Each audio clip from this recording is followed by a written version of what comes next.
The world continues to face intensifying crises across political, military, environmental, and humanitarian fronts.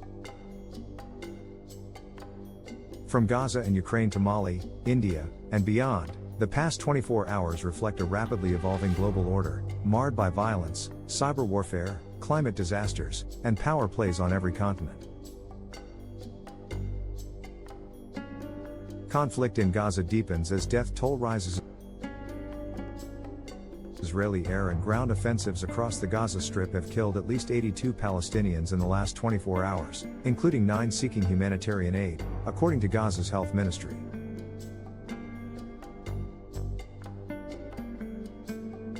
Gaza's already battered medical system is nearing collapse, with 2 of the enclave's largest hospitals, Al-Shifa and Nasser, issuing urgent appeals for fuel and medical support, warning they may soon become silent graveyards.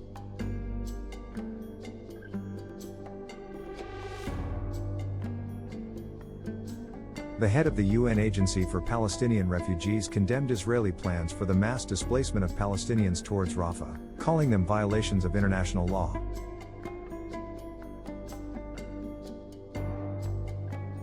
The humanitarian situation in Gaza remains dire, as repeated bombardments destroy homes, schools, and healthcare infrastructure. Houthi forces expand campaign, strike on Ben Gurion Airport. In a bold move, Yemen's Houthi group launched a ballistic missile at Israel's Ben Gurion Airport this week. Though intercepted by Israeli defenses, the incident marks a significant escalation. Houthi military spokesman Yahya Sari claimed the strike was a qualitative military operation aimed at pressuring Israel to cease its Gaza assault. Earlier in the week, the Houthis claimed responsibility for sinking 2 vessels in the Red Sea, further endangering global maritime security and amplifying the group's growing reach in the region.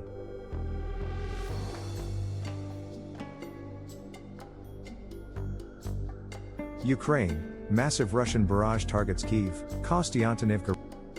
Russia fired a heavy barrage of drones and missiles at Kyiv in the early hours, killing at least 2 people and injuring 13. Fires broke out in apartment complexes and non-residential buildings, deepening the trauma already gripping the capital. Simultaneously, a Russian airstrike in the eastern town of Kostiantynivka killed 3 civilians and destroyed a key administrative building. Firefighters battled blazes in multiple structures. Donetsk Governor Vadim Filoshkin issued a public warning urging citizens to evacuate, saying, "Take a responsible decision. Evacuate to less dangerous regions of Ukraine." West Bank, family arrested alongside activist. In late June, Israeli forces detained Palestinian activist Mohammed Yusuf near Ma Sefer Yatta in the occupied West Bank. With him were his mother, wife, and 2 sisters, arrested while defending their land from Israeli settlers. The incident has raised new concerns about collective punishment and the intensifying crackdown on Palestinian resistance in the occupied territories.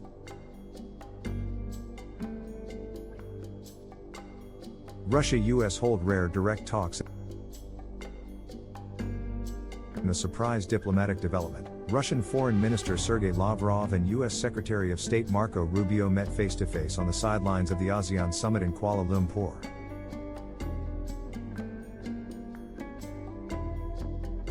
According to Russia's foreign ministry, the 2 leaders engaged in a substantive and frank exchange over Ukraine, Iran, Syria, and other global issues. The US has yet to release a detailed statement on the dialogue.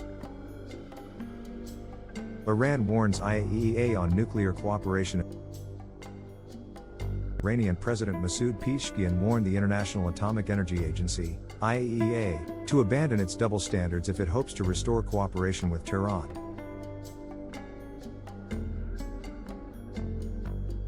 The comments followed phone talks with European Council President Antonio Costa.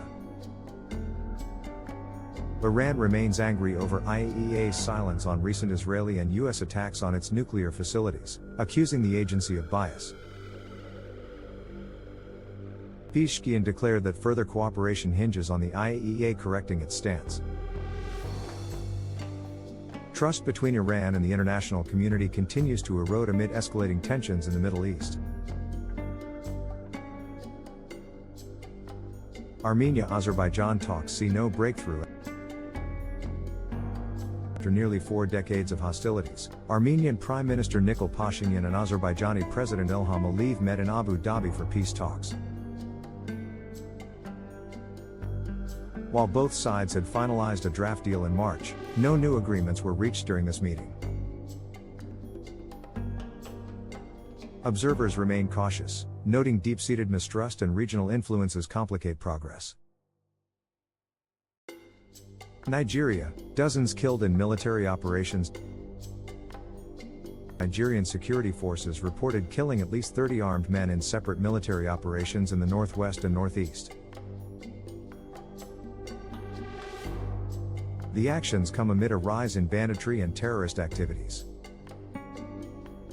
In Katsina state alone, Internal Affairs Commissioner Nasir Muazu confirmed 30 fighters were neutralized following multiple attacks on civilian villages.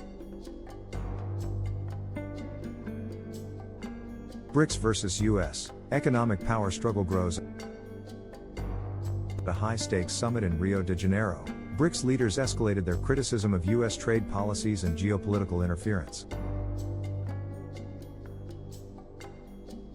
Though they avoided directly naming Washington, the bloc, including Brazil, Russia, India, China, and South Africa, unified around reforming the global economic order.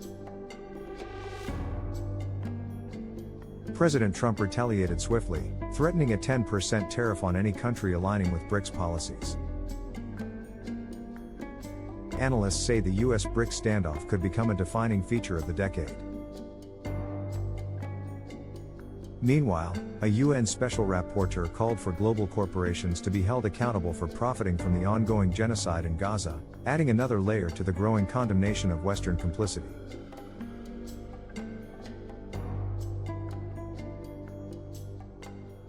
Mali, armed groups attack strategic region. Violence has spread to Mali's Kayes region, previously untouched by the country's insurgency. Armed men launched coordinated assaults on military installations last week. In response, Mali's army conducted counter-operations, reportedly killing 80 fighters. The escalation threatens trade and transit corridors critical to Mali's economy. India, mass voter re-verification sparks backlash. India's Election Commission has ordered nearly 80 million voters in Bihar to re-register by July 26 as part of a campaign to eliminate foreign illegal immigrants.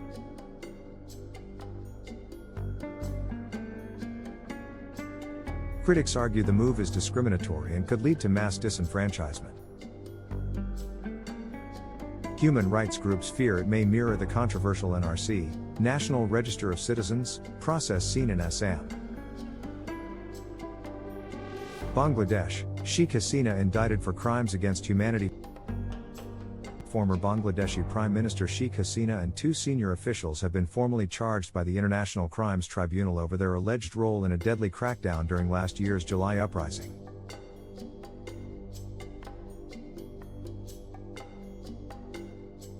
The charges include crimes against humanity. Hasina's office denies the allegations, calling them politically motivated. Texas mourns, vigil held for flood victims. Hundreds gathered at Tivy-Antler Stadium in Kerrville, Texas, for a candlelight vigil honoring victims of the deadly floods that struck during the 4th of July holiday.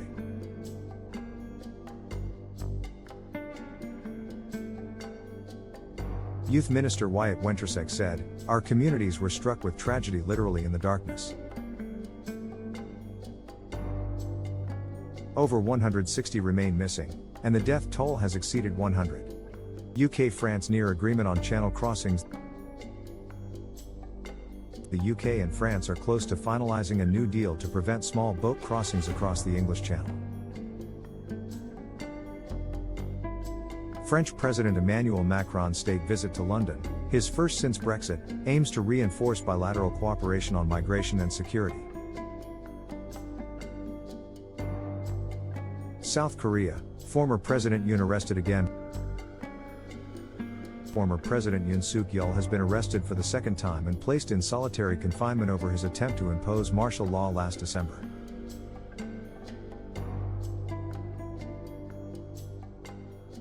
A Seoul court cited fears of evidence destruction as justification for the arrest. China agrees to ASEAN nuclear-free treaty. China has confirmed it will sign the Southeast Asian Nuclear Weapon-Free Zone (CNWFZ) treaty, reaffirming its commitment to a peaceful Southeast Asia. The move was welcomed during the ASEAN foreign ministers' meeting, where US and Russian counterparts are also present. Iran threatens dissidents in the UK. A new UK intelligence report reveals that Iran's threats against dissidents in Britain are comparable in scale to those of Russia. The threats include physical violence, cyber operations, and even assassination plots. The UK ranks just behind the US and Saudi Arabia on Iran's cyber attack priority list, according to the Intelligence and Security Committee.